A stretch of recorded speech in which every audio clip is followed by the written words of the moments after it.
protect and expand their rights to self-defense and hunting. You can count on him every day to stand up for our constitutional freedoms in the United States Senate. So please stand up for a good friend of ours from Alabama, Senator Jeff Sessions.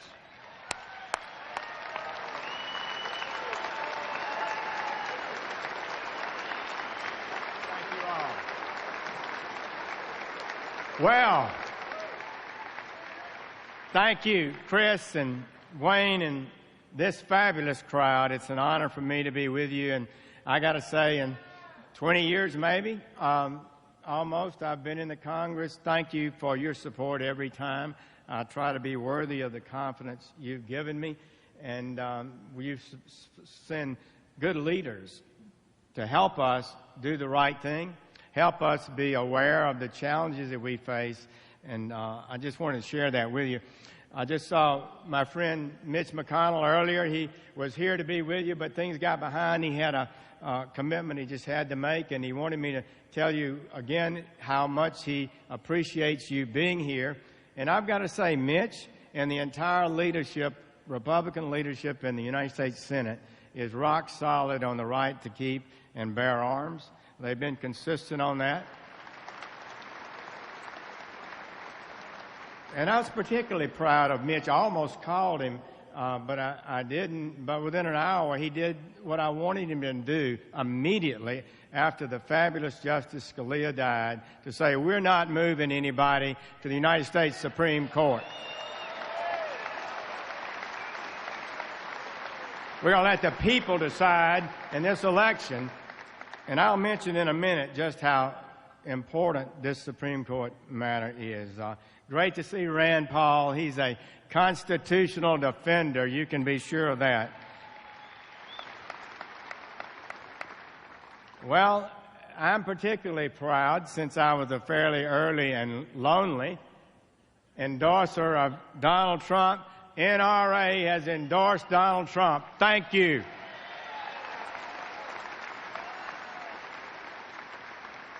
I got to tell you, there's a movement happening in this country. The American people are not happy. They should not be happy either. They're exactly correct. This government has been ignoring them, their legitimate request, the pleas that they've made to Washington year after year, and it's time to stand up and make something happen, don't you think? The people are determined to take their country back. It's our country. That's whose it is. And with regard to key issues, I got to tell you, we had a hearing yesterday on the enforcement of our immigration laws. This administration has just gone on strike. They're not enforcing any of our laws, and they're not defending us on trade. We've got a 5,000-page trade bill that creates an international commission that we get one vote and the Sultan of Brunei gets one vote, and they want to pass that. And that's not the kind of thing the American people want, and Washington needs to be hearing from us. Now, the people, they say, well, you're a nativist, right? You're some sort of xenophobic,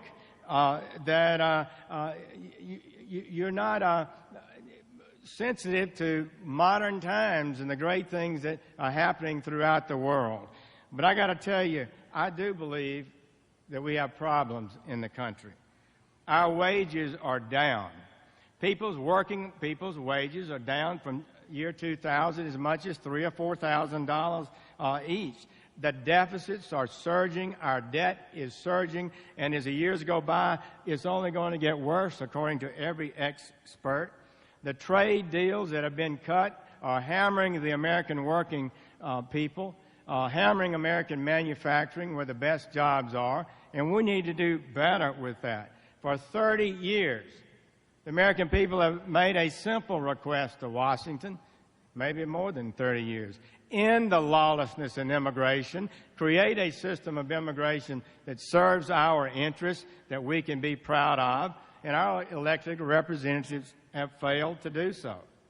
And we have sat by and allowed a president with a pen and bureaucrats and regulations and executive orders and policy guidance to run this country, things that could not pass Congress. Congress will not pass, but they're carrying out in a way that's contrary to the constitutional order where you, through your elected representatives, set the policy and regulations of America. We need more American energy, produce jobs here, keep our wealth here, not sending it to Venezuela or Saudi Arabia or some other place. And we got a health care system that's not working, that's hammering people with huge deductibles, higher and higher premiums. They're going up again this year to a degree we've never seen before. People can't afford this. You should be upset about it. Let me just say one thing about that. Last year, most of you may not know, the Congress voted to eliminate Obamacare. Why did that not happen? The president vetoed it. But under the process we have now, we will pass that again next year. Hillary Clinton will veto it. Donald Trump will sign that bill, and Obamacare will be off the books if he's elected president.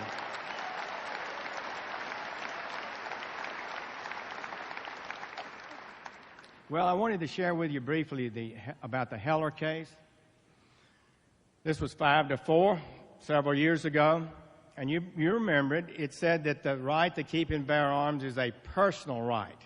That means that the United States Constitution protects you personally and your right personally to keep and bear arms.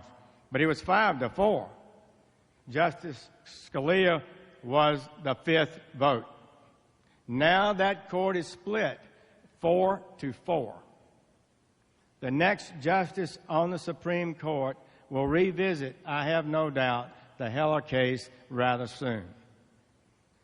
If Hillary Clinton is there, you know what will happen. She has already said, and said again recently, Heller was wrongly decided. If she appoints her justice to the Supreme Court, they will reverse Heller. It won't be a personal right. And what does that mean? It will be the greatest reduction in the free right of American citizens to carry guns since the founding of the Republic. And this is why any city, any county, any state would be able to completely bar the right of its citizens to keep and bear arms within that jurisdiction. Can you imagine how long it would take San Francisco, Los Angeles, New York, Philadelphia to completely ban firearms within their jurisdiction? This would be a disastrous event. So I just wanted to say to you, friends and neighbors, patriots, we have a lot at stake in this election. It may be one of the most important elections in our lifetime. And if we could have 2 or 3 or more justices appointed to the Supreme Court by the next President of the United States, we need to get this right. And I totally believe that you understand that, and we can work on it. So, let me just conclude by saying we have got to win this election.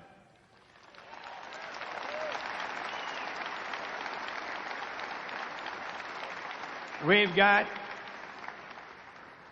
to stand up to this establishment, this bunch of globalist, politically correct, run everything from D.C. group that's had their way too long.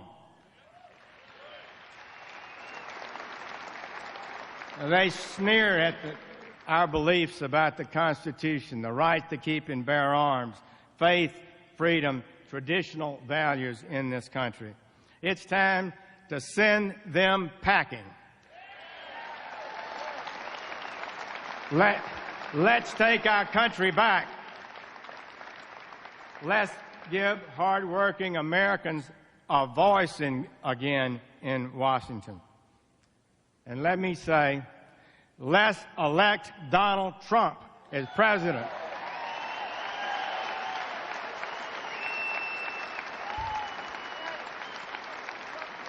Let's make America great again.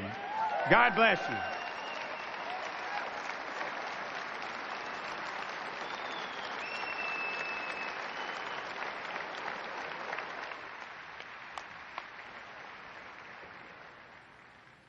Everybody still having fun?